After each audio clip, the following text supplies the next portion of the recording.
간단해요. 뭐 화석하고 지지시대 뭐 이런 거 나오는데, 자, 화석부터 한번 보자.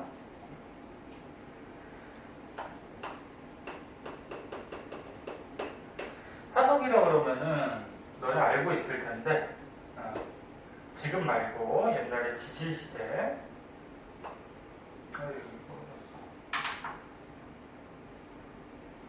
자, 옛날에 지질시대 때 살던 생물, 생물의 유해. 유해가 뭐지? 시체죠? 죽었을 때 시체. 시체나 흔적. 이런 것들이 남아있는 거를 이제 화석이라고 해요. 현재 지금 살고 있는 생물들이 뭐 죽어서 뭐 유해가 남거나 흔적되는 거는 화석이라고 안 부르고, 옛날에 이제 지질시대 때 살던 생물의 유해나 흔적. 그래서 뭐 얘들은 뭐 생물들의 뼈, 알, 뭐 발자국, 배설물, 뭐 기어간 흔적, 뭐 빙하나 호박 속에 갇힌 뭐 생물, 뭐 이렇게 해서 죽은 시체들이나 흔적 같은 거, 이런 것들을 이제 화석이라고 하더라. 자, 그 중에서 이건 좀 이따 보고, 지질시대부터 먼저 한번 보면은, 지질시대라고 그러면은 언제를 얘기하냐면은 지구가 탄생했을 때부터, 그래서 현재까지를 전부 다 지질시대라고 해요. 지구가 너네 초원과학 앞부분에서 한번 배웠는데 기억이 안 날 텐데 선생님 한번 얘기했을 거예요. 몇 억 년 전에 지구가 탄생했죠? 한 46억 년 전. 이때부터 현재까지를 지질시대라고 하는데, 여기서 중요한 거는 지질시대를 요 책에 나온 것 같이 또다시 네 군데로 나눠요. 가장 긴 시기가 이제 성캄브리아 시대라고 하고요. 그 다음에 이제 고생대, 중생대, 신생대. 여기를 다 통틀어서 이제 지질시대. 이렇게 얘기를 해줘요. 그러면 옛날부터 지금까지 그냥 통틀어서 지질시대라고 하면 좋은데, 왜 또다시 네 군데로 나눴냐면은, 이 나눈 기준, 지질시대를 구분하는 기준, 그 기준 꼭 알아둬야 되는데, 가장 큰 기준이 뭐냐면은, 생물의 변화. 생물들이 옛날에 뭐 최초 생명체가 탄생해가지고 성캄브리아 시대 때 바닷속에서 탄생했거든. 탄생해가지고 뭐 살아오다가 요 시기쯤에 뭐 지구에 무슨 큰 변화가 생겼나 봐요. 그래서 뭐 생물들이 좀 많이 멸종하고 새로운 생물들이 또 나타나고, 그리고 또 새로운 생물들이 또 살고 있다가 요 시기쯤에 또 많이 멸종하고 생겨나고, 물론 꾸준히 살고 있는 생물들도 있고, 그리고 또 요 시기 때 또 생물들이 많이 변하고. 그래서 지질시대를 네 군데로 구분하는 가장 큰 기준은 생물이 어떻게 변했느냐에 따라서 지질시대를 구별할 수가 있고, 그 밖에 이제 기준 한 가지를 더 정한다고 하면은, 생물이 변했다라는 거는 지구에 무슨 큰 변화가 생겼다라는 거거든. 그래서 뭐 대규모의 지각 변동이 생겨서 생물들이 변할 수가 있겠지. 요 대규모의 지각 변동 중에 나중에 이제 뭐 지구과학 같은 데서 한번 배우는데 부정합이라는 게 있어요. 요거는 그때 가서 한번 배우고, 지금은 요런 게 있다 정도만 알아두시고. 자, 그래서 다시 한번 보면은 생물이 어떻게 변해가느냐, 또는 지구에 뭐 대규모의 지각 변동이 생겼느냐, 그런 거에 따라서 지질시대를 네 군데로 나누는데, 그려놓은 것 같이 가장 긴 시대가 무슨 시대? 성캄브리아 시대. 그래서 성캄브리아 시대가 거의 대부분 차지하고, 그 다음이 고생대, 중생대, 신생대. 시기 순서는 이렇게 돼요. 뭐 크게 어렵지 않은 거고. 그래서 책에 지금 선생님이 얘기했던 거 거의 다 적혀 있는데요. 자, 책을 보면서 조금 자세하게 보자. 방금 얘기했듯이 지구가 탄생했을 때부터 현재까지. 근데 여기 보면은 화석이 거의 발견되지 않는 시대라고 성칸브리아 시대라고 나오는데, 성칸브리아 시대는 왜 화석이 거의 발견이 안 될까? 이때가 가장 먼저니까 이제 최초 생명체가 탄생했겠지. 근데 최초 생명체는 뼈나 이런 것 같이 단단한 부분이 있었을까? 거의 뭐 단세포나 아니면 바닷속에서 태어났기 때문에 단단한 부분이 좀 부족했어요. 그래서 단단한 부분이 없어서 이 시대의 화석들은 현재 별로 남아있지 않고요. 그리고 기간도 너무 오래됐지. 이거 따로 한번 빼서 볼까? 자, 성칸브리아 시대에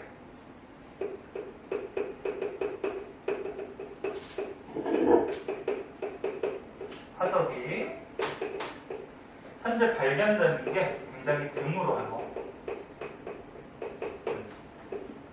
드문 이유는 화석이 되려면 일단 단단한 부분이, 뼈 같은 부분이 있어야 되는데 그런 부분이 이제 없었고, 단단한 부분이 없거나 좀 부족했고, 그 다음에 가장 처음 시대니까 현재까지 너무 오래됐죠.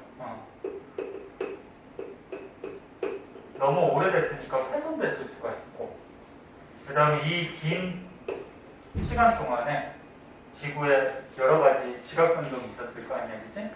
그래서 지각 변동 같은 걸로 훼손되기도 하고. 왜 이렇게 늦었어요? 한번 갔어요. 에이, 진짜 빨리빨리 하고 와야지. 그 다음에 개체 수도. 개체가 뭐야? 기본. 그러니까 한 개 생명체를 이제 개체라고 그랬죠? 개체 수도 굉장히 적었어요. 그러니까 생물이 죽는다고 무조건 화석이 되는 건 아니잖아. 일단 숫자가 많아야지 그 중에서 화석으로 남을 가능성이 높겠죠. 220쪽이다? 네. 202쪽이다? 202쪽. 자, 그래서 성칸브리아 시대는 단단한 부분도 별로 없고 너무 오래되고 지각 변동을 그동안 많이 받게 돼서 훼손됐을 수도 있고, 개체 숫자도 먼저 적었기 때문에 화석으로 현재 발견되지, 조금은 발견돼요. 근데 많이 발견되지 않는다는 거죠. 이 시대가 이제 성칸브리아 시대. 그리고 뒤에서 한번 나올 텐데 왜 최초 생명체는 바다에서 태어났을까? 그래서 아직까지 우리 지구의 이 시대 때는 오존층이 형성되지 않았어요. 오존층이 있어야지 자외선을 차단시켜주잖아. 그럼 자외선이 차단이 안 되니까 육지에는 생명체가 존재하기가 좀 힘들었어요. 그리고 이제 고생대에 가면서 이제 육상 생물들이 또 등장을 하는데, 그럼 이때는 이제 육지에도 생명체가 존재한다는 얘기는 지구에 뭐가 생겼어? 오존층이 생겼어요. 오존층이 갑자기 어떻게 생겼을까? 갑자기 뿅 하면서 생기진 않았을 거 아니에요. 이산화탄소? 오존이 O3예요, O3. 오존이 만들어지려면 맨 처음에 대기 중에 산소들이 공급이 되고, 그 산소하고 또 산소가 강한 에너지, 자외선 같은 거 받아서 또 분해되면 산소 원자가 되거든. 얘네들이 결합해서 이제 오존이 만들어져요. 그 말은 옛날에 이 바닷속에서 성칸브리아 시대에 이제 생명체가 탄생하면서 광합성 하는 생명체들이 등장을 했거든. 그럼 광합성 한다는 거는 너네 알다시피 공기 중에 이산화탄소를 흡수하고 뭘 배출하지? 산소를 배출하죠. 광합성 할 때는, 그치? 우리 호흡하고 반대잖아. 그래서 성칸브리아 시대에 광합성 생명체에 의해서 산소들이 자꾸 대기 중에 쌓였어요. 그래서 요 대기 중에 많아진 산소에 의해서 오존층이 만들어지고 오존층이 만들어졌을 때부터 이제 육지 자외선이 잘 못 들어오니까 육상 생물들이 존재하기 시작했고 그러면서 이제 고생대, 중생대, 신생대에 걸쳐서 생명체들이 엄청 많이 지구에 번성하기 시작했거든.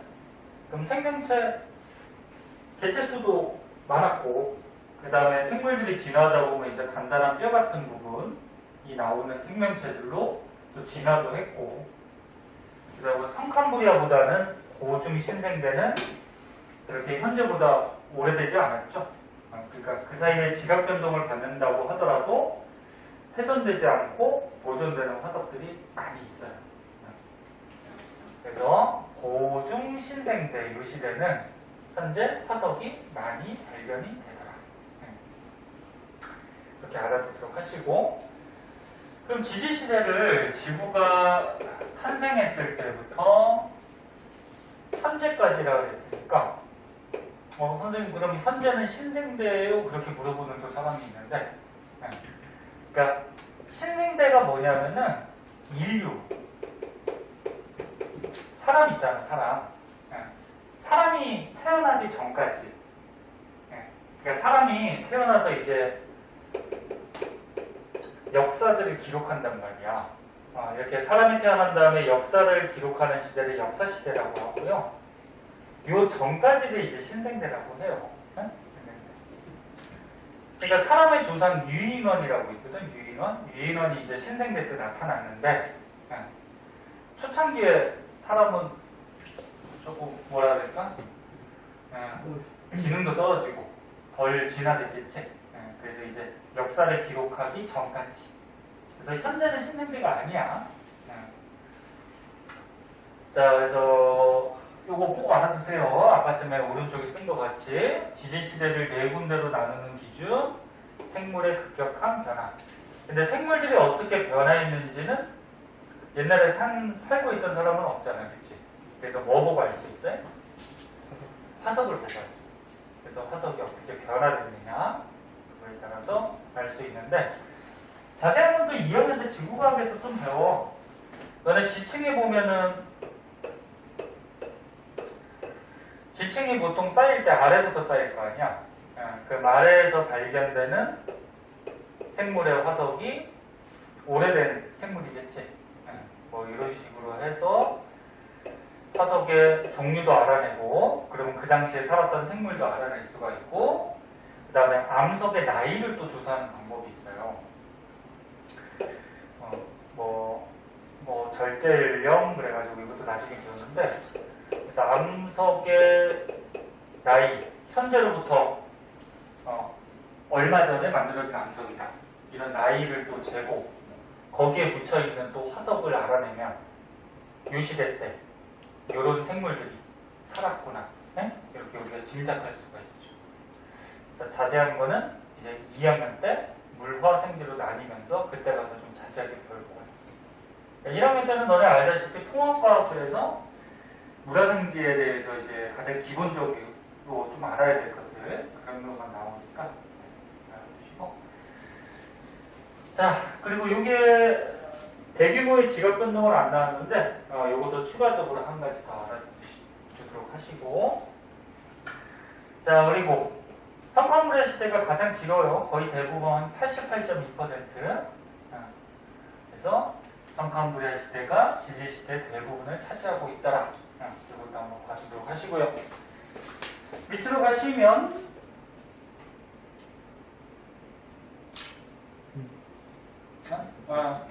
사진 뭐 필요한 사람은 찍고 하세요. 다시 올려줘? 됐어? 됐어? 네.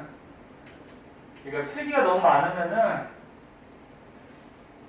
책에다가 다 적기 힘들면 사진 찍어서 집에 가서 정리 한번 하든지 하고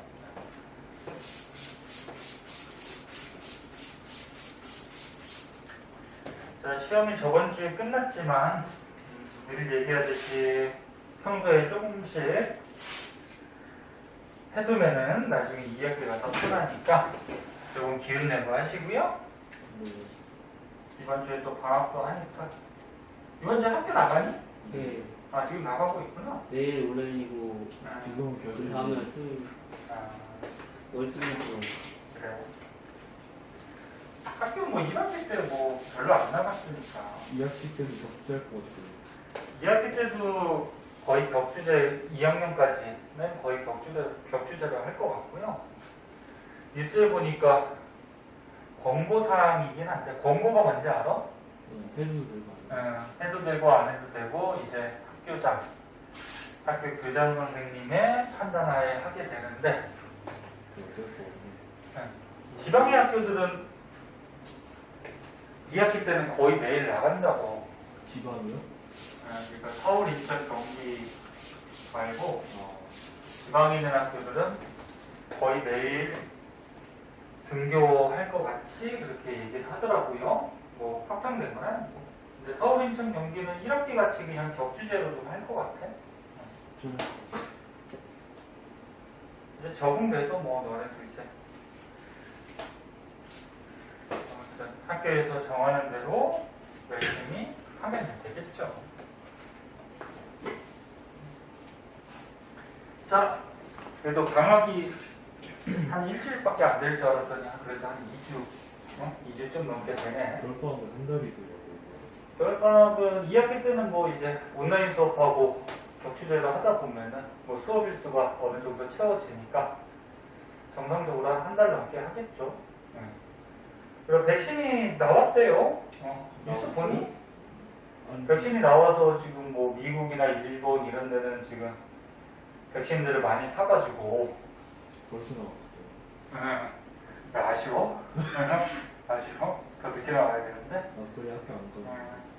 근데 그 백신이 임상실험 사람한테 실험까지 다 한 것 같은데 근데 혹시나 모르게 부작용이 또 있을 수도 있으니까 어느 나라에서 몰라. 뭐 미국에서 유럽인가 어딘가 아무튼 만들었다는 것 같은데 나라별로 지금 다 만들려고 노력하고 있고 우리나라도 뭐 뉴스에 보니까 한 1,000만 명 정도 맞을 수 있는 백신을 뭐 확보했다고 하는데 진짜인지 가짜인지는 모르겠고 근데 우리나라는 나중에 맞춘다는 것 같아요. 왜? 나중에 그러니까 맞았다가 또 부작용 같은 게 또 나타날 수가 있으니까 조금 기다려보다가 그리고 우선순위를 누구부터 맞히느냐 누구부터 맞춰야 될까? 저일 것 같은데. 네? 저일 것 같은데. 학생? 왜 오래 살고 싶어 그렇게? 의료진부터 맞춰야죠. 의사, 간호사, 의료진부터 맞춰야지 의료진이 코로나 걸려버리면 뭐 치료도 못하니까 의료진부터 맞추고 그 다음에 이제 코로나에 좀 약하신 뭐 어르신들 좀 먼저 맞는 게 좋겠죠? 젊은 사람들은 걸려도 죽기까지는 거의 안 하니까 가끔 죽는 사람이 나오긴 하는데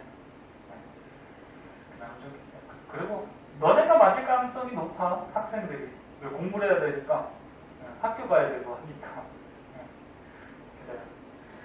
자, 이 지침 그림이 나와요. 이 2학기 때 가면 이거 시험에 잘 나와요. 네.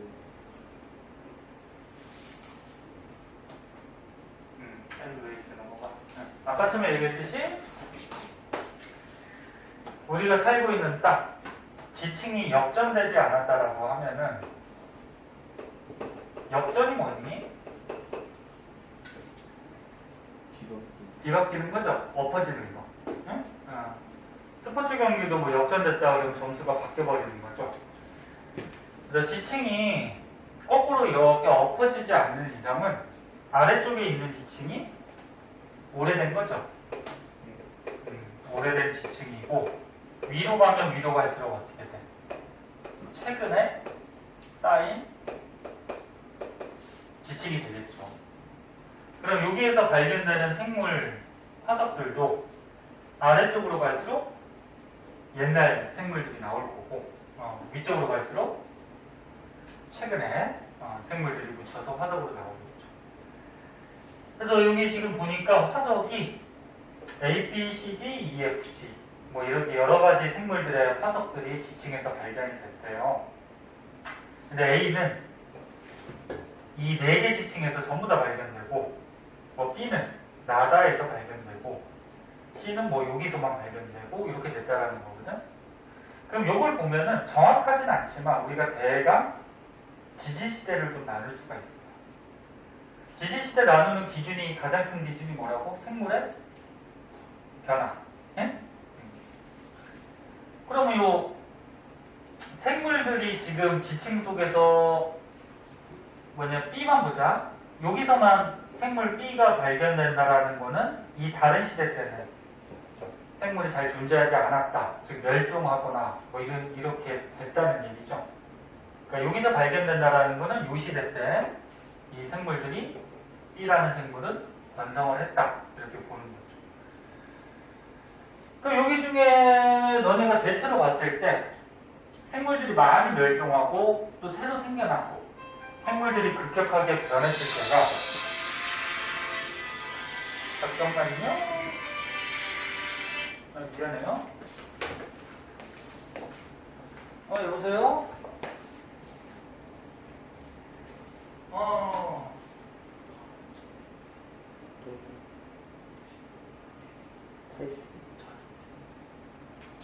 지금 선생님이 수업 중이라 지금 통화가 좀 힘들고 나중에 선생님 전화 한번 줄게. 아니면은 시간 될 때 오늘 선생님 뭐 11시까지 학원이 있으니까 중간에 잠깐 들려도 되고.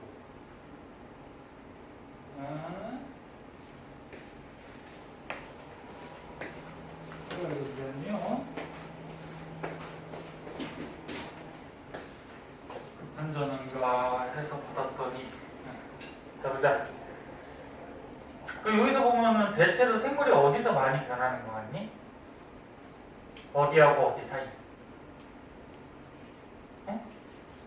여기서 좀 많이 변하는 거 같지 않아? 여기서 보면 지금 요거 B하고 F 같은 경우에는 여기까지만 지금 살았고 거의 멸종한 것 같이 보이고, 그 다음에 요거 D하고 G 같은 경우에 여기서부터 나타났다는 거는 요때 이제 생물이 지나다가 태어났다 이렇게 볼 수가 있겠죠.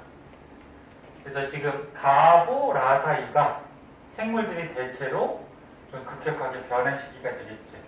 그래서 이게 생물 변한 시기를 보고서 요 밑에하고 위에를 지지시대를 나눌 수가 있다. 다른 데 좀 급격하게 변하게 보이는 데가 없죠. 그지? 그래서 오른쪽에 그런 내용들이 적혀 있을 텐데 지층에서 발견되는 생물을 보고요. 이렇게 다하고 라가 경계를 기준으로 해서 생물이 많이 변했으니까 여기를 지질시대를 구별하는 그런 기준적으로 우리가 생각할 수가 있다. 그런 얘기죠. 무슨 시대인지는 이제 여기서 발견되는 생물이나 뭐 암석의 나이 이런 것도 조사를 해봐야 될 것 같고요. 자, 그 중에서 이제 화석의 종류에 대해서 조금 자세하게 알아둬야 되는데, 재민이 이거 옛날에 한 번 했는데 기억나니? 나? 기억력 좋네. 언제 했었지? 꽤 되지 않았어? 네. 자, 화석의 종류는 크게 봐서 이제 두 가지로 분류를 해요. 여기 나온 거 같이 표준 화석이라는 게 있고, 그 다음에 시상 화석이라는 게 있어요. 표준 화석은 뭐냐면, 그래프로 먼저 좀 보면은, X축이 이제 이 생물들이 살았던 분포 면적, Y축이 뭐 생존 시기라고 했을 때, 표준화석 부분은 이 정도의 이제 표준화석을 표시를 할 수가 있는데, 그럼 이거 무슨 얘기야? 그래프에서 X축에서 멀리 갈수록 X축 값이 커진다는 거잖아. 그럼 이 생물들, 화석으로 지금 남아있는데 이 생물들은 분포 면적이 넓다라는 거야. 분포 면적이 넓다. 분포 면적이 넓다라는 거는 지구상의 대부분의 지역들에 이 생물들이 살고 있었다는 거야. 어떤 특정 지역에 산 게 아니야. 대부분에 살고 있었고, Y축은 지금 짧아요. 짧다라는 거는 생존 시기가 어땠다? 짧았다. 생존 시기가 짧았다라는 건 무슨 얘기냐면 한 시대만 살고서 멸종을 해버렸다 그런 얘기야.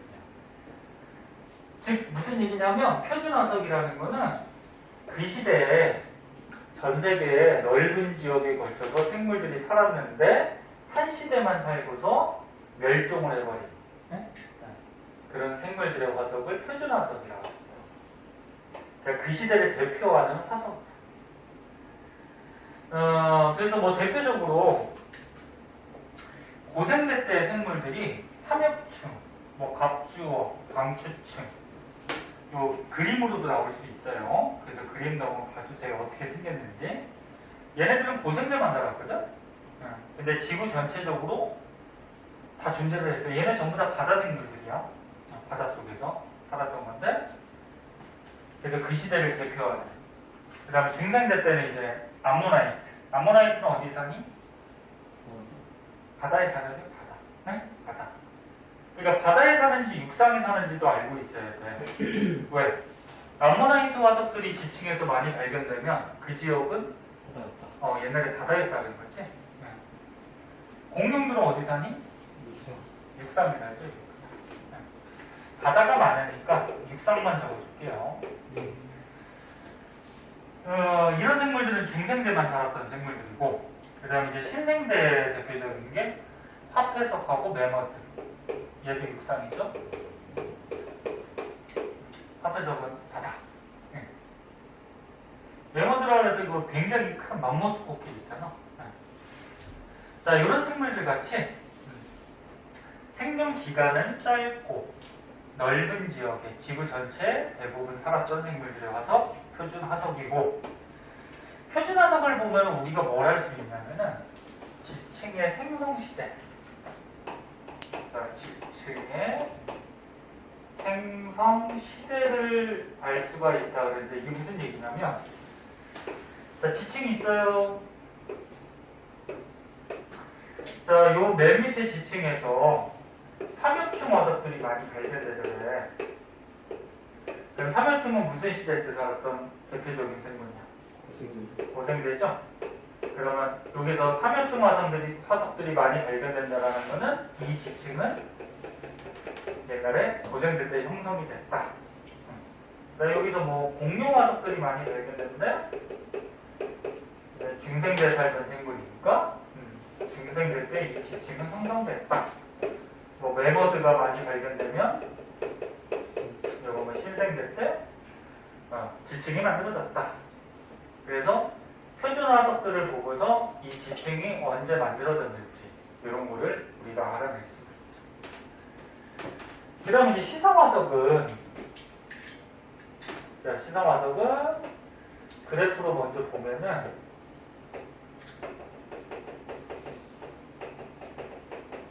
분포 면적, 뭐 생존 시기 이렇게 나눴을 때 시상화석은 이쪽에 표시를 해주는데, 이게 뭐야?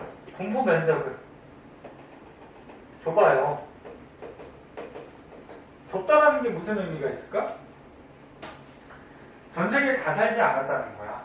일부 지역에서는. 그러니까 이 생물이 살기에 적합한 환경이 갖추어진 일부 지역에서만 살았다 그런 얘기죠. 이런 공룡 같은 경우는 전 세계 다 있었잖아요. 근데 일부 지역에서만 살고, 그 다음 Y축이 긴 걸로 봐서 뭐야? 생존 시기가 길다. 네? 그럼 옛날부터 어떻게 됐다는 거야? 뭐 최근에까지, 네? 또는 현재까지도 살고 있는 이런 생물들의 화석을 얘기해요. 이 시상화석 종류는 꼭 알고 있어야 되는데 잘 나오기 때문에 대표적으로 이제 뭐가 있냐면 고사리나 산호나 뭐 조개 이런 것들을 대표적인 시상화석으로 봐요. 요거 말고도 뭐 참나무 같은 것도 있는데, 네. 고사리는 어떤 환경에서 사냐면은 따뜻하고 습기가 많은 따뜻하고 습기가 많은 육지에서 살죠. 그러니까 모든 지역에 다 살 수 있는 게 아니야. 이렇게 특정한 지역 환경에서. 근데 고사리는 무슨 시대 때 지구에 나타나는지 아니 혹시? 너희들 좀 들리냐? 오자마자 또 선생님 목소리만 들으면 들리냐? 응? 똥까지 안 들리는데. 그러니까 선생님 목소리만 들려. 너희 요즘 머리 기르는 거야? 아니, 목요일날 자르려고 해. 시간이 안 맞아가지고 목요일 자르. 멋있네. 계속 둘러봐. 안 돼. 학교에서 걸리냐? 아니, 불편해. 머리는 안 잡죠? 네. 명색은 다. 염색은 잡아? 소연이 약간 갈색인데? 자연갈색이야? 자, 고사리는요, 고생대 때 이제 지구에 나타났거든? 근데 현재도 고사리 있죠? 네. 고생대 때 고사리는 굉장히 크기도 크고, 현재하고 모양도 약간 달랐는데, 고사리도 진화할 거 아니야. 근데 현재에도 고사리가 있어요. 약간 바뀌긴 했지만. 그래서 이렇게 일정 지역, 근데 살았던 시기가 긴 이런 생물들. 이런 걸 시상화석이라고 하고, 산호는 어디 살죠? 바다에 살죠. 근데 따뜻한 바다에 살죠. 그리고 뭐 깊은 바다는 아니고 따뜻하고 뭐 얕은 바다에만 살아요. 그러니까 지구상에 전체에 있는 게 아니야. 그래서 산호도 아주 옛날부터 현재까지 계속 번식하면서 살고 있죠. 조개는 어디 살아? 갯벌에 살죠? 갯벌. 네? 갯벌이나 얕은 바다. 얘도 옛날에 나타났는데 현재까지 살고 있죠. 그럼 이 시상화석들은 우리에게 어떤 정보를 제공해 주냐면은 옛날에 그 지역의 환경을 알려줘요. 왜? 특정한 환경에서만 살잖아. 그러니까 무슨 얘기냐면 지층이 있을 때 여기서 만약에 고사리 화석들이 많이 발견되더래요. 그럼 옛날에 이 지층이 형성될 당시에 이 지역의 환경이 어땠다는 거야? 따뜻하고 습기가 많은 육지였다는 거지. 그래서 특정한 환경에서만 살기 때문에 이 지층이 만들어질 당시에 환경을 알려주는 화석이 시상이다. 그래서 책을 보면 시상, 지층의 생성 환경, 그 다음 방금 얘기했듯이 생존기간 길고 좁은 면적, 대표적으로 고사리, 산호, 조개, 그 다음에 참나무는 잘 안 나오는데 그래서 참고적으로 알아두고, 참나무는 추운 지역은 없어요. 그러니까 따뜻하고 뭐 얇은 지역 살고 있어요. 시상화석하고 이렇게 구별을 좀 할 줄 아셔야 되고요. 자, 그 다음에 이제 오른쪽 페이지로 가보자. 화석을 보고서 이제 알 수 있는 여러 가지 사실들이 나오는데요. 연결돼? 뭐 적어놓은 사진 찍을 거 있어요? 책에 거의 다 있으니까. 여기는 내용이 좀 쉬워. 여기 생물 토끼에 지리 토끼. 이거? 지구가 있지? 생물도 좀 관련이 있긴 한데 지구가 부분이죠 여기는.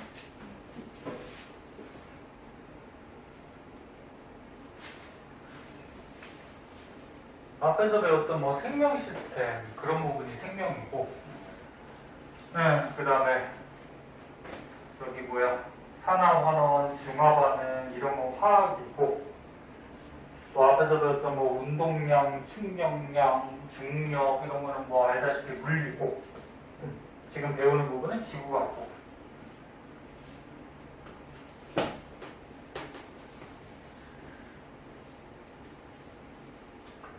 자, 화석을 보고서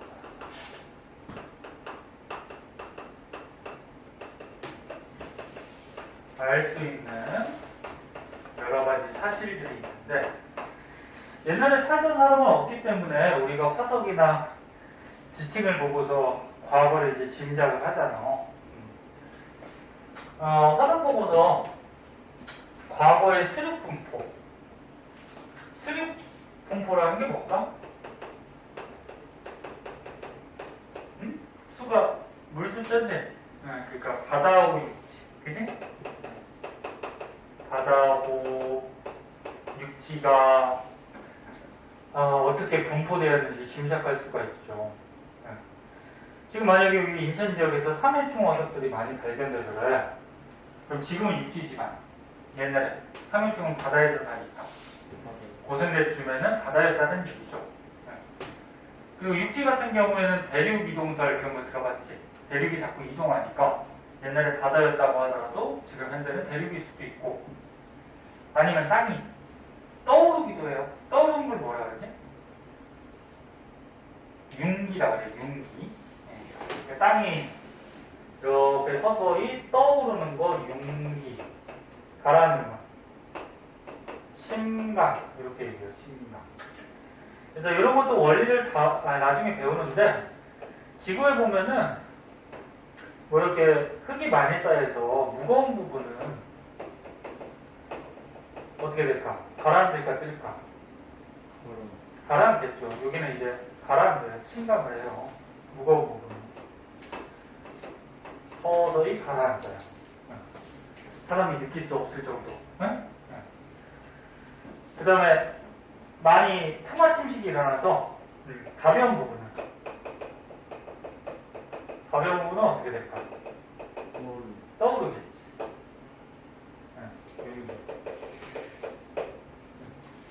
그래서 어떤 사람들이 이런 걱정하는 사람들 있어요. 지금 장마잖아, 그치?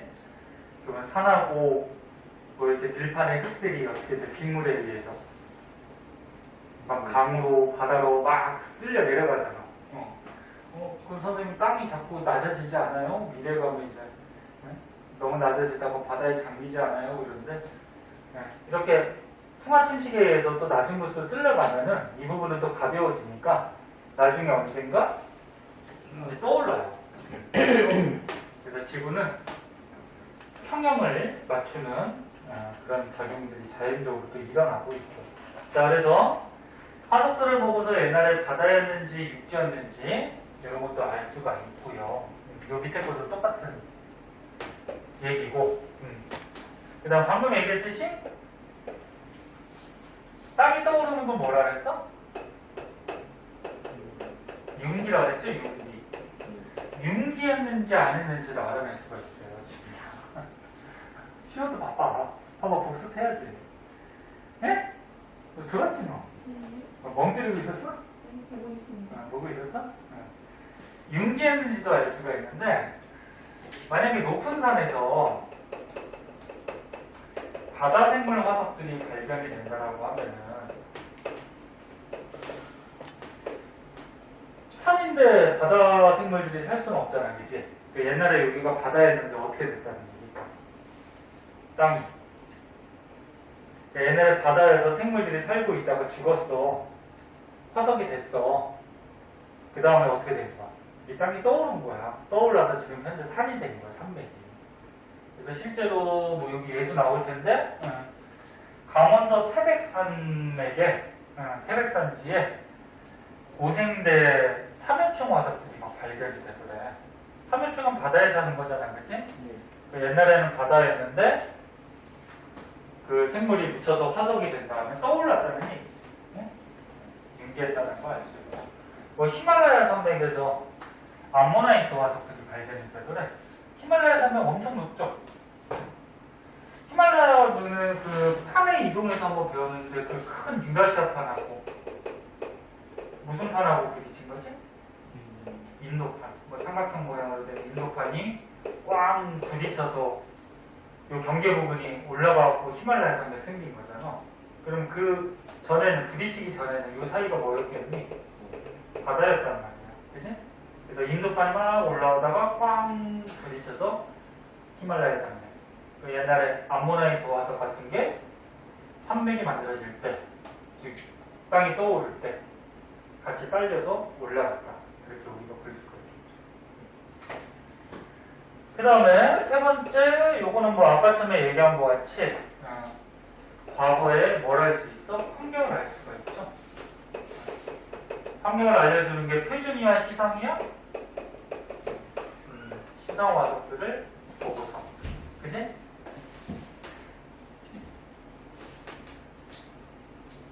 자, 잠깐만.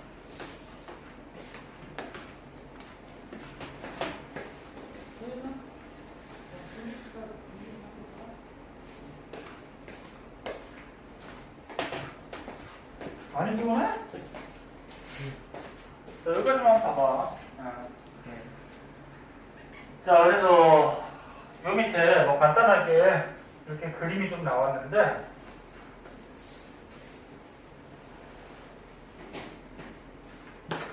요 지층이 뭐 4개 지층이 있었대. 뭐 C지층에서 3호층이 발견되더래. 그리고 뭐 A지층에서는 뭐 공룡화석들이 발견되더래. 그럼 얘네들은 표준화석이야, 시성화석이야? 표준. 표준화석이죠. 그럼 뭘 알 수가 있어요? C지층은 3호층이 발견되는 걸로 봐서 뭐야? 그러니까 바다고 오색레테 만들어졌다는 거. 그다음 뭐 A지층은 공룡화석이 발견된다는 거는 이제 중생레테, 뭐 육지 환경이었다. 그다음 뭐 D는 산호가 발견된대요. 그럼 요거는 이제 산호는 시상화석이지. 그러니까 무슨 시대인지는 몰라요. 산호는 옛날부터 계속 있었기 때문에. 근데 뭘 알 수가 있어? 따뜻하고 얕은 바다에 따른 환경을 알 수가 있지. 그다음 고사리는 따뜻하고 습한 육지라는 걸 알 수가 있고, 그치? 그래서 표준화석 가지고 시대를 구별할 수가 있고, 그 다음에는 시상화석 가지고 환경을 우리가 좀 알아낼 수 있다. 그런 예들로 하나가 소개가 되고 있어요. 크게 어렵지 않은 부분이니까 할 수 있을 것 같고요. 자, 밑에 문제가 있는데 문제까지만 풀고 시험 붙는지 별로 안 했으니까 잠깐만 쉬었다 할게요. 밑에 문제 한번 풀어보시고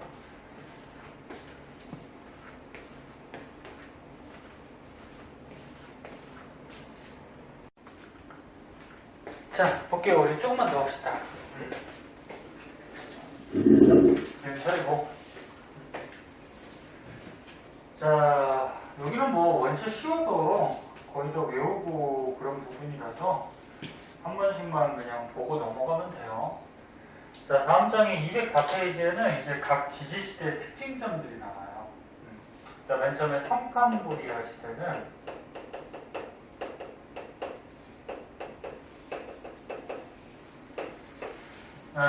이제 가장 중요한 특징이 뭐 책이 여기 거의 다 있는데 여기 있으니까 그냥 밑줄 치고 넘어갈까? 보자. 뭐 온난하고 뭐 말에 빙하기가 있을 것으로 추정됐고 뭐 지각 변동을 많이 받았고 그 중에서 좀 알아둬야 될 게 요거 발견되는 화석이 매우 적어서 현재 성캄브리아대 시대 뭐 어떤 생물들하고 어떤 환경이었는지 그런 걸 추정하기는 쉽지는 않아요. 그래서 적은 이유는 아까 전에 한번 적어줬었고요. 그리고 바다에서 최초의 생명체가 출현을 했고 이유는 유해한 자외선이 아직 들어오고 있었죠. 그래서 바다에서 최초 생명체. 최초 생명체로 많이 얘기하는 게 이런 생물이 있어. 뭐 남세균 또는 뭐 스트로마톨라이트 이런 것들을 이제 최초의 생명체로 많이 얘기하는데 남세균 같은 경우에는 광합성을 한대요. 광합성을 하니까 이제 대기 중에 산소를 자꾸 내뿜겠죠. 그러니까 물속에서 산소가 발생하면 물 밖으로 이렇게 날아갈 거 아니야? 그래서 이런 광합성 세균이나 생물들에 의해서 대기 중에 산소 양이 이제 자꾸 증가를 했고 남세균은 대표적인 거 사이아노박테리아 뭐 이런 게 있고요. 그래서 여기 산소양 증가. 그다음에 단세포 생물. 최초 생명체는 뭐 단세포겠지? 세포 하나부터 단세포고 원시 해조류. 해조류가 뭐야? 바닷속에 사는 뭐 식물 같은 거나 이런 것들 해조류라고 그러죠. 그리고 점점 진화하다 보면 이제 다세포 생물들도 출현하고 그 중에 뭐 스트로마톨라이트, 에디아카라 동물군 이런 말들이 나오면 이런 생물들이 나오면 이거는 성캄브리아 시대다. 그래서 생물 종류도 중요하거든. 생물 종류는 이런 거, 남세균, 대표적으로 사이아노박테리아, 그 다음에 해조류, 그 다음에 스트로마톨라이트, 에디아카라 동물군, 이런 생물들이 등장한다, 뭐 나온다. 그러면 이건 성칸무리아 시대라고 보시면 될 것 같고요. 그 다음에 이제 고생대로 넘어가 보자. 자, 고생대에서는 이제 굳이 안 적어도 될 것 같아. 적어봤자 뭐 책에 있는 거랑 거의 비슷한 내용이라.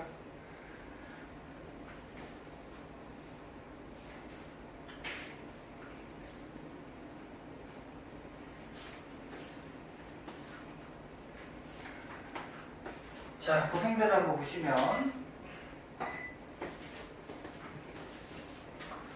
여기서 좀 알아둘 거는 요거 말기에 고생대 말기 있잖아요. 대륙들이 모여서 초대륙 판게아를 형성했다. 초대륙이 뭐니? 대륙들이 이렇게 모여서 한 덩어리가 된 거를 초대륙이라고 해요. 근데 지구의 땅덩어리가 옛날부터 현재까지 이렇게 이동하다가 한 덩어리가 됐던 적이 몇 번이 있어요. 그래서 한 덩어리인 이런 땅, 대륙을 초대륙이라고 하고요. 그 중에서 고생대 말기 때 형성된 한 덩어리 땅덩어리를 판게아라고 이름을 지어준 거죠. 그래서 고생대 말기 때 이렇게 한 덩어리로 붙었다가 또 어떻게 돼? 대륙이 이동하면서 서서히 또 갈라지기 시작해서 현재와 같은 모습을 갖춘 거죠. 현재와 같이 수립 공포를 갖추게 되죠. 그럼 대륙들은 왜 이동하니? 지구 내부. 그러니까 지구 내부의 뭐 에너지나 의해서 맨틀 대륙 때문에 움직이는 거지. 그 밑에 있는 맨틀이 움직이니까 대륙들도 움직이죠. 자, 고생대 때 좀 알아둬야 될 거는 생물수가 급격하게 증가. 이거 좀 알아두세요. 왜? 그 전에는 어떻게 됐어? 바다에만 생물이 살았지. 근데 이때는 이제 오존층이 생기면서 오존층이 두꺼워지면서 자외선을 차단했기 때문에 무슨 생물도 등장했어? 육지. 그럼 바다에만 생물이 있는 것보다 육지까지 생물이 있으면 생물 숫자나 종류가 많아졌겠죠? 그래서 실제로 뒤에서 그래프 한번 나올 텐데 생물 숫자가 성칸무리아 때까지는 뭐 종류나 수가 적다가 갑자기 이렇게 증가하는 시기가 있어요. 이 시기가 이제 고생대를. 네? 그리고 말기에는 대멸종이 좀 일어나는데 생물 숫자가 많이 줄어요. 쭉 줄어요. 종류나 수가. 그러니까 생물이 이제 많이 멸종하고 또 새로운 생물들이 등장을 했겠지. 그러니까 지질시대를 나누는 기준이 됐겠지. 이유는 가장 큰 원인은 이걸로 봐요. 판게아. 판게아 한 덩어리가 되면 왜 생물이 좀 많이 숫자나 종류가 줄까? 야, 한 덩어리 되는 거랑 생물 멸종하는 거랑 무슨 관계가 있니? 뭐 이런 이유가 있어요. 예를 들어서 옛날에 여기 추운 지방에 땅덩어리가 있었는데 여기 이제 추운 환경에서 살고 있는 생물들이 있었어. 근데 이 대륙들이 이동해서 한 덩어리로 붙으면서 다른 지역으로 이렇게 이동했을 거 아니야, 대륙이. 그럼 환경이 어떻게 돼? 달라지겠죠. 달라지면 생물들이 잘 살 수가 없고. 네. 또는 이렇게 땅덩어리가 떨어져 있을 때보다 얘가 한 덩어리로 이렇게 붙어버리면 여기 부분은 이제 해양 생태계, 뭐 갯벌 같은 거나 뭐 해양 생태계가 유지가 되고 있었는데 붙어버리면 어떻게 돼? 이 사이 갯벌이나 해양 생태계가 없어지겠죠? 뭐 이런 원인들에 의해서 판게아가 형성이 되면 한 덩어리가 돼버리면 생물들이 많이 멸종하거나 변화가 좀 생겨요. 그다음 뭐 빙하기는 뭐 계속 나오는 뭐 멸종이 이해가 되는 거고. 생물 종류 좀 알아두세요.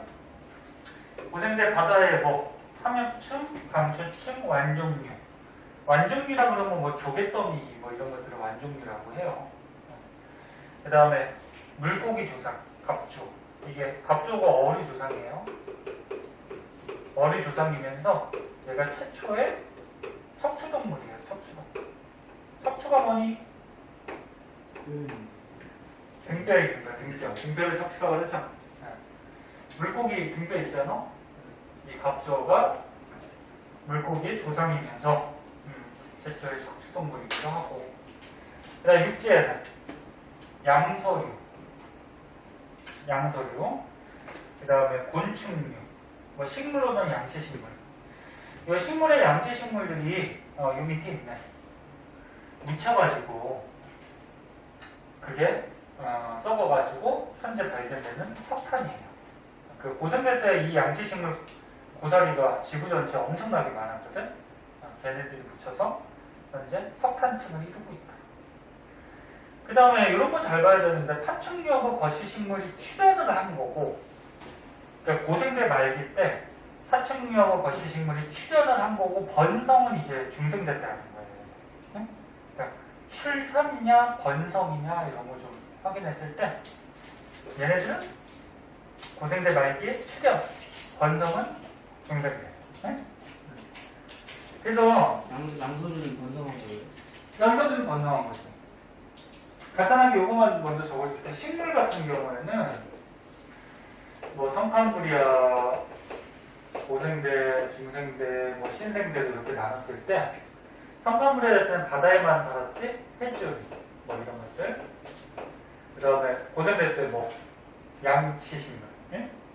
고사리 같은 양치식물. 중생대는 이제 다음 시간에 할 건데 우리 시간 모자라서 다음 시간에 할 건데 거시식물들이 보통 나타나고요. 신생대 때는 씨가 속에 있는 속세식물. 이런 방식으로 이제 식물들은 진화되고 번성해 갔다. 동물들은 성칸부리아 시대 바다 속에 있었죠. 바다 속에 뭐 해면류라고 하거든. 해면류. 그 다음에 고생대 때 양서류. 그 다음에 물고기, 어류. 이런 것들. 그 다음에 중생대 때는 공룡 같은 파충류. 그 다음에 신생대 때는 새끼 낳는 동물, 포유류. 뭐 이런 식으로 진화되어 갑니다. 화석 보고 알아낸 거죠. 뭐 지금 우리가 뭐 알 수 있는 방법은 없죠. 그래서 이런 방식으로 생물들은 진화되어 갔더라고 보면 되고, 이게 뭐야?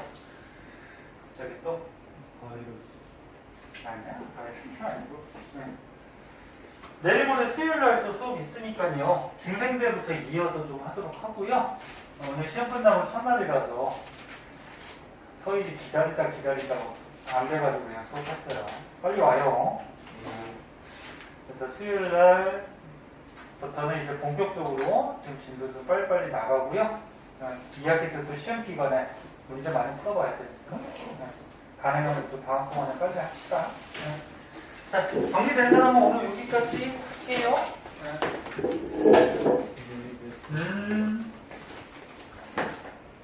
너네가 혹시 집에서 복습하거나 그럴 때 한 번씩 보고, 그 다음에 문제풀이나 안 올리는데 문제 같은 거는 와서 꼭 물어보고, 모르겠으면 내용만 한다고 문제 다 풀 수 있는 건 아니기 때문에 문제 좀 많이 풀어봐야지. 자, 저번 시간에 성칸부리아 고생대까지 특징점들 한번 봤고요. 여기 쉽기 때문에 빨리빨리 지나갈게요. 그냥 필기 안 하고 밑줄만 치고. 그 다음 중생대. 중생대의 특징은 대체로 온난했어요. 따뜻했어요.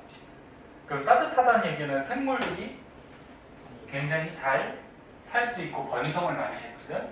그래서 중생대 너네 그림 이렇게 그려놓은 거 보면은 첫 번째 보이는 게 뭐 공룡들 보이고 생물들이 엄청나게 많아요. 그래서 대체로 따뜻해서 생물들이 많이 번성을 했다. 그리고 대체로 따뜻했기 때문에 빙하기가 있었을까 없었을까? 없었어. 빙하기는 없었어요. 그러니까 다른 지지시대 같은 경우에는 좀 따뜻해졌다 추워졌다 이런 걸 반복하면서 빙하기들이 몇 번씩 있었거든. 근데 중생 때는 대체로 온난해서 빙하기가 없었다 이렇게 추정하고 있어요.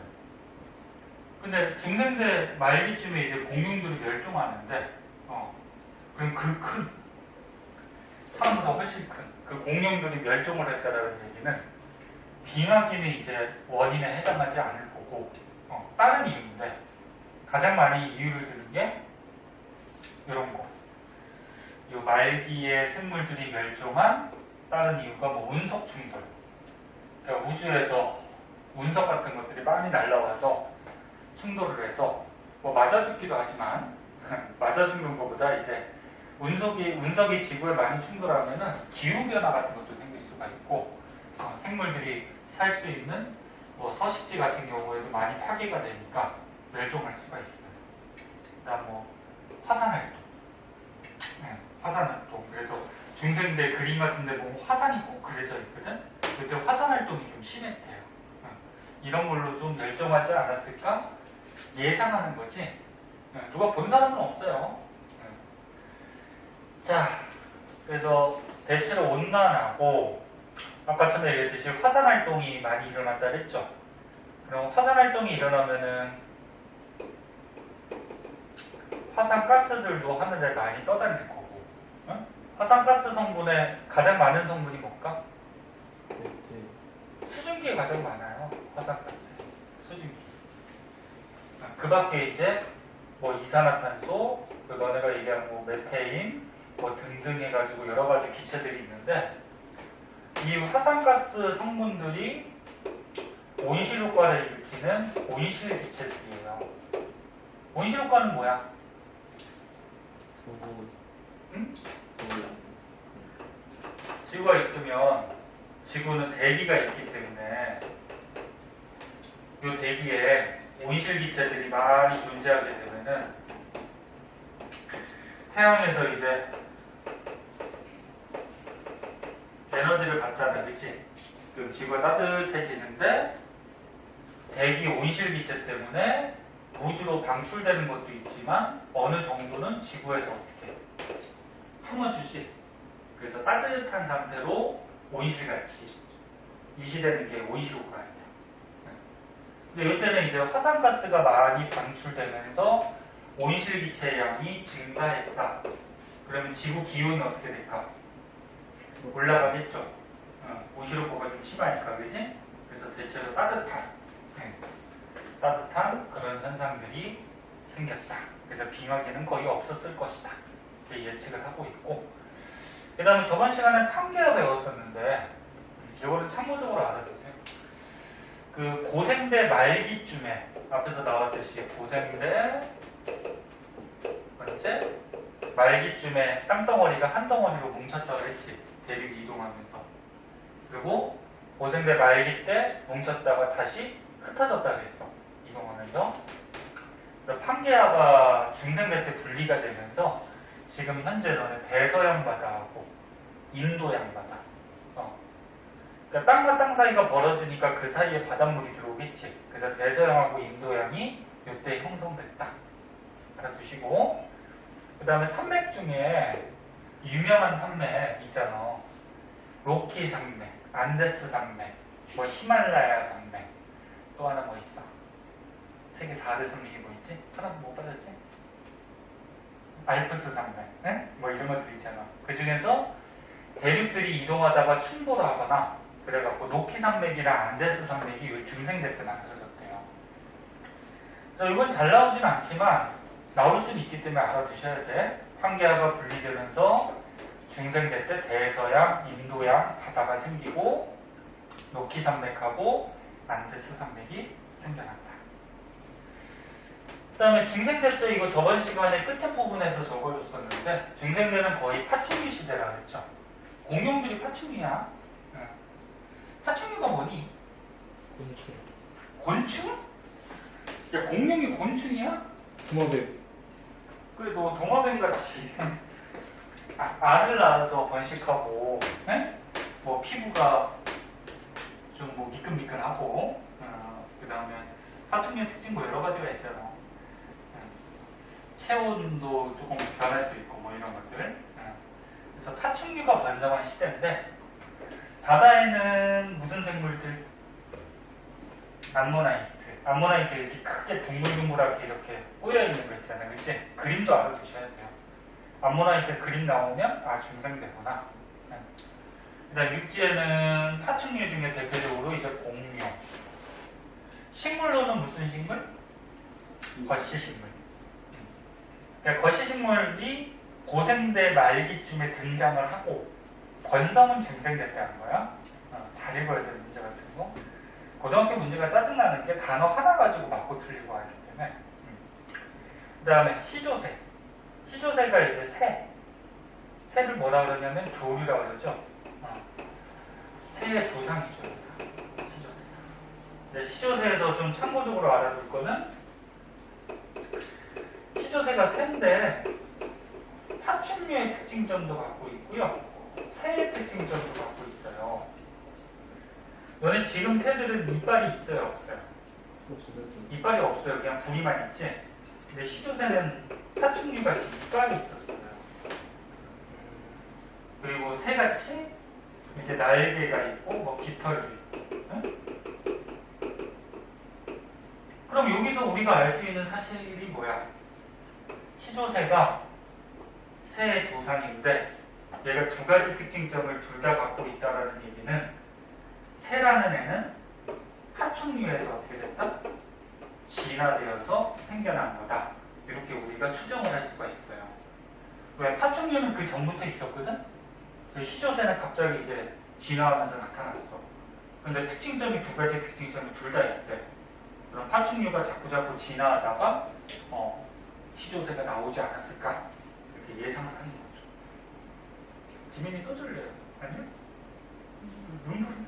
아이, 이게 진짜. 방학 언제야?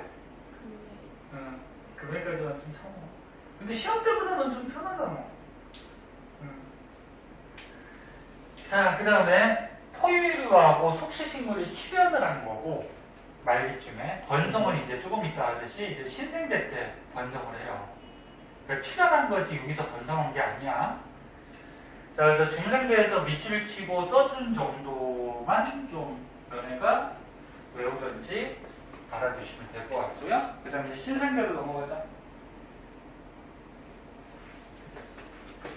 자, 신생대는 그나마 이제 가장 최근인데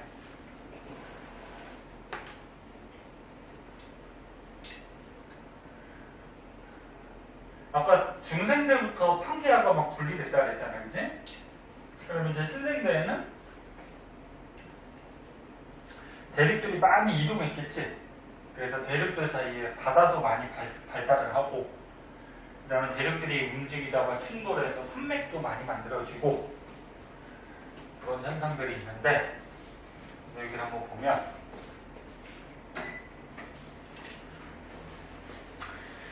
자, 신생대에서는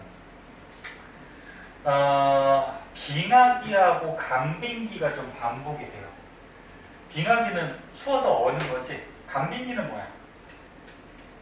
따뜻해서 다시 빙하가 녹는 거죠. 그래서 신생대 때는 기후변화가 좀 심해요. 기후변화가 왔다 갔다 이렇게 좀 심하더라. 그래서 빙하가 얼었다가 녹았다가 이런 걸 좀 많이 반복을 해. 그리고 여기서 또 알아둬야 될 게 산맥 중에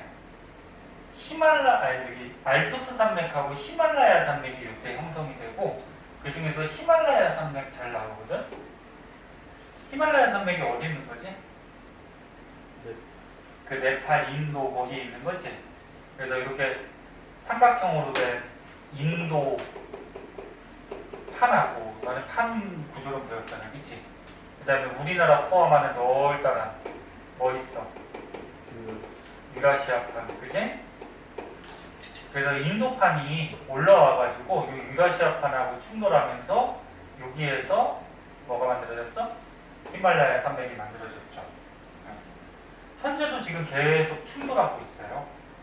그래서 히말라야 산맥에서 너는 지진이나 그런 것들이 자주 발생하죠. 대표적인 스곡산맥이죠. 스곡산맥 앞에서 배웠듯이 대륙판하고 대륙판이 충돌하는 스곡산맥 생기지. 이 히말라야 산맥이 신생대 때 형성이 됐어요. 알아두시고. 그 다음에 이때 이제 포유류가 이제 새끼나는 동물들이지. 그 전까지는 알을 낳았었죠. 그래서 이제 새끼나는 동물들 포유류가 이제 번성을 좀 하고 넓은 초원이 많이 생기면서 이제 초식 동물들 많이 나타나요. 바다에 무슨 생물? 화폐석. 왜 이름이 화폐석인지 아니? 네? 화폐. 네? 동전같이 생겼다 해서 화폐석이야. 화폐석. 석이라 해서 돌은 아니고 생물인데 얘네들이 뭐 묻혀서 화석이 되면은 뭐 돌이 되겠죠. 화폐석. 그다음 육지에는 포유류가 이제 번성을 하는데 큰 맘모스 코끼리, 매머드 같은 거. 얘는 매머드하고 코끼리하고는 달라요, 유전적으로. 그래서 코끼리라고 그러면 안 돼. 그 매머드는 재민이 너무 쉬워서 재미가 없어서 그러지 너. 자, 그 다음에 시조새가 새의 조상이었잖아요, 그치? 중생대 때 나왔지. 그러면서 시조새로부터 이제 새들이 또 진화되어 가고, 식물로는 뭐? 시가 속에 있는 속시식이네. 네? 그리고 인류, 사람의 조상, 유인원들이 이때 이제 등장을 하더라. 네? 자, 여기 이제 신생대의 특징점. 그래서 저번 시간에 말에 적어줬는데 성캄브리아 시대에는 바다에만 생물, 해조류, 고생대에는 양치식물, 고사리 있잖아, 그지? 고사리. 중생대에는 거시식물, 신생대는 소시식물. 그래서 식물들은 이런 방식으로 진화되어 간 거고, 동물들은 성캄브리아 시대 바닷속의 해면류, 고생대 때 어류, 양서류, 응? 그다음 중생대 때 파충류, 신생대 때 포유류, 이런 방식으로 또 진화되어 간 거죠. 자, 그래서 각 시대, 지지시대의 특징점들 한 번씩 봐두도록 하시고요. 오른쪽 페이지에 가면은 이제 대멸종이 나와요. 지지시대를 나누는 가장 큰 기준이 뭐라 그랬어? 네? 지지시대 나누는 가장 큰 기준? 생물계의 변화, 생물의 변화. 그럼 생물이 많이 변했다라는 거는 옛날에 한동안 어떤 생물들이 번성하다가 또 멸종을 하고 또 다른 생물들이 또 번성하다가 멸종을 하고 이런 멸종 시기가 있었다는 거지. 그럼 생물들이 멸종할 수 있는 원인은 여러 가지가 있어요. 여기 나온 것이 판계야. 이거는 고생대 말이었죠? 네? 고생대 말에 판계야가 형성되면은 생물들의 종류나 숫자가 좀 줄 수 있다 그래서 저번에 얘기했고, 그 다음 운석 충돌.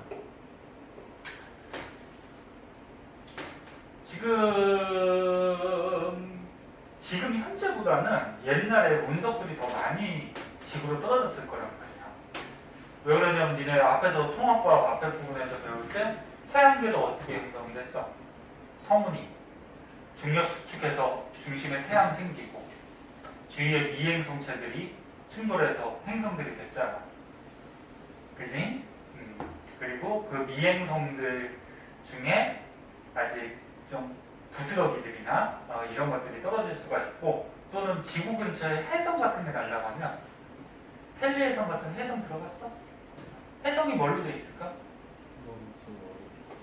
얼음이나 뭐 암석 조각 같은 걸로 이렇게 돼 있거든. 이 머리 부분에.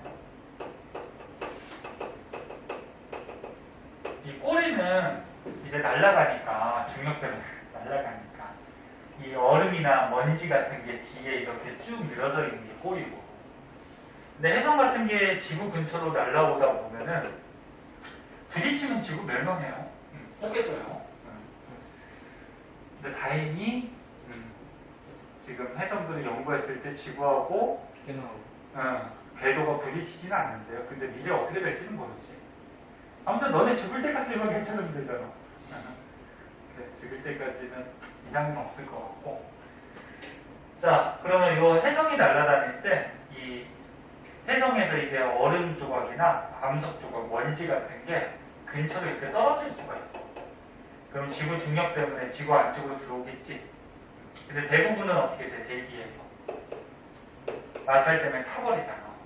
근데 좀 큰 것들이 떨어지면은 땅으로 그대로 박혀서 뭐 지구의 기후 변화나 생물들한테 큰 영향들을 주겠죠. 그다음 화산 폭발 아까쯤 얘기했듯이 화산가스나 뭐 용암이나 뭐 화산탄 이런 거에 의해서도 죽을 수는 있는데 주 원인은 이제 뭐 화산가스나 화산재가 영향이 좀 크죠. 아무튼 뭐 이런 원인에 의해서 멸종을 했을 텐데 화산 폭발에서 아까 화산가스는 얘기했고 화산가스가 증가하면 온실효과가 커진다 했지. 화산재도 좀 알아두셔야 되는데 화산이 터지면은 고체 성분 중에 가장 큰 게 뭐 화산 암계, 그 다음에 조금만 돌덩어리로 뭐 화산탄, 그 다음 뭐 화산재 뭐 이런 것들이 있거든. 근데 얘가 크기가 너무 작아요. 우선 너도 좋지 또. 아니 뭐야? 봐봐. 시작한 지 별로 되지가 않아. 화산재가 너무 입자가 가볍기 때문에 이게 터져서 하늘로 올라가면 잘 떨어지지를 않아요. 그럼 이제 햇빛이 들어올 때 햇빛을 어떻게 할까? 차단시켜버려요. 화산재. 한 몇 개월 동안 막 떠 있거든? 그래서 전에도 유럽에서 큰 화산 하나 터져가지고 화산재가 상공에 한 3, 4개월 동안 떠 있어서 유럽에서 비행기들도 못 날아다니고 위험하니까 막 그런 현상들이 있어요. 그래서 이 화산재가 많이 떠 있다 보면은 햇빛을 오랫동안 차단시키면 이 지구 부분의 기온이 어떻게 될까? 떨어지겠죠. 떨어지다 보면은 추워질 거고 심지어는 이게 심하면 빙하기까지 올 수가 있고 그럼 생물들 사는데 영향이 크겠죠. 자, 그래서 아무튼 이런 원인에 의해서 생물들이 멸종을 했다 추정하는데 여기에 보면은 이 그래프는 이제 문제 자주 출제가 돼요.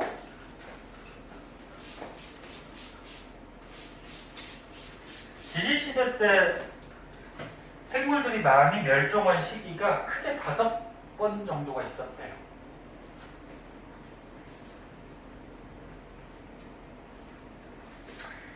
그래프 나오면 항상 X축, Y축 잘 보라 그랬어요. X축이 뭐예요? 시간. Y축은 생물과. 생물과가 뭔지 아니? 얘는 생물 분류 단계 중에 이런 거 들어갔어? 종, 소, 과, 목, 감, 문, 개 해가지고 이런 거 들어갔니? 이렇게 응, 맞아. 생물을 분류할 때 가장 큰 단위가 개야. 그러니까 동물계, 식물계, 뭐 균계 뭐 이렇게 나누거든.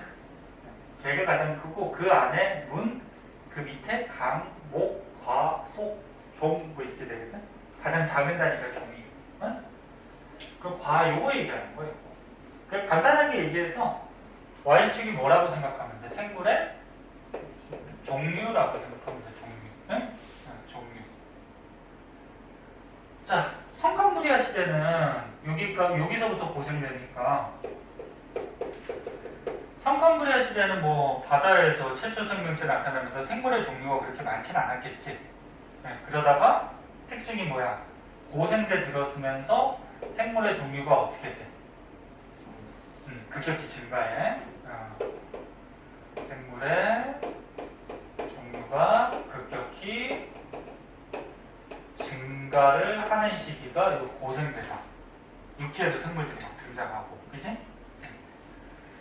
그리고 여기까지가 지금 고생대인데, 고생대 시기에서도 어떤 원인에 의해서, 아까 저 위에서 본 것 같이, 어떤 원인에 의해서 생물들의 종류가 늘기만 한 게 아니고, 몇 가지 종류들은 이렇게 멸종한 시기도 나타나.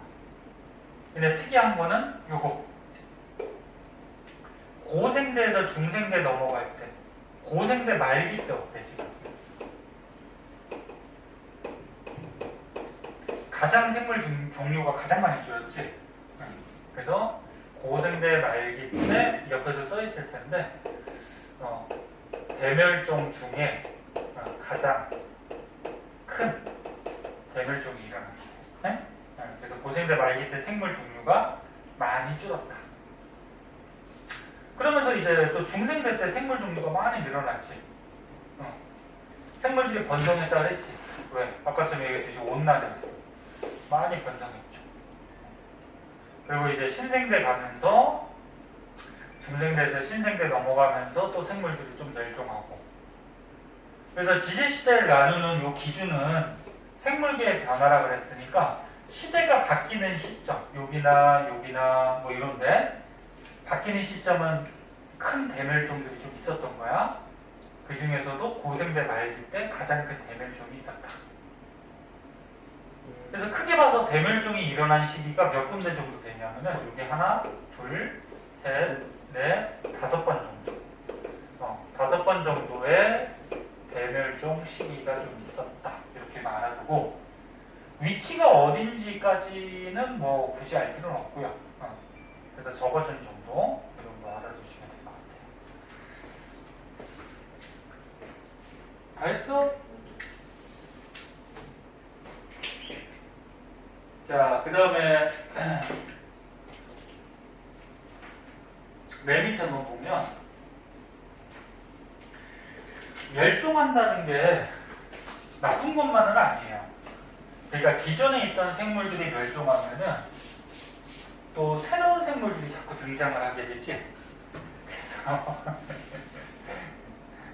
아이고 그렇게 피곤할까? 피곤하면 좀 일어서서 듣고 저기 키높이 책상 좀 사다 놓을까? 일어서서 공부할 수. 전에 학교에 저 교실마다 한두 개씩 있지 키높이 책상. 중에다 부서졌어? 애들 그거 정말 그러니까 남자 녀석들 장난을 많이 쳐서. 그래서 여기 봐봐. 지구 환경에 적응하지 못한 생물들은 멸종하겠죠.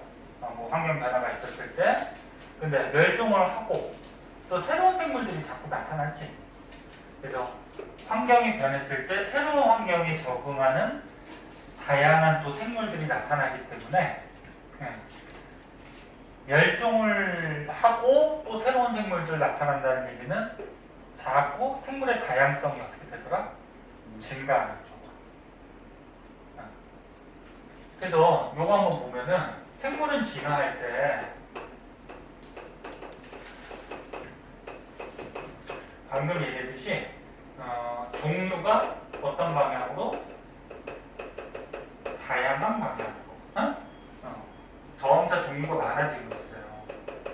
다양한 방향으로 진화하고 단순한 구조로 자꾸 진화할까? 복잡한 구조로 진화할까? 복잡한 구조로 진화하죠.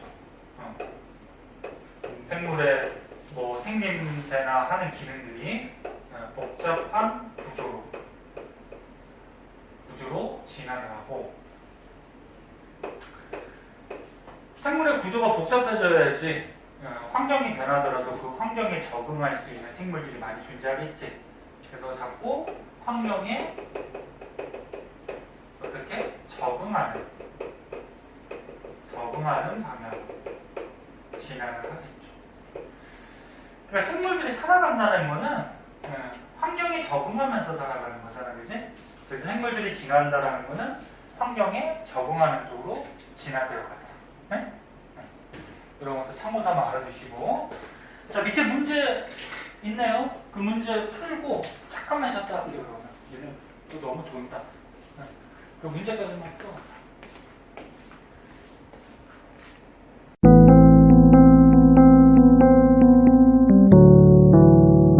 구독과 좋아요 꾹꾹.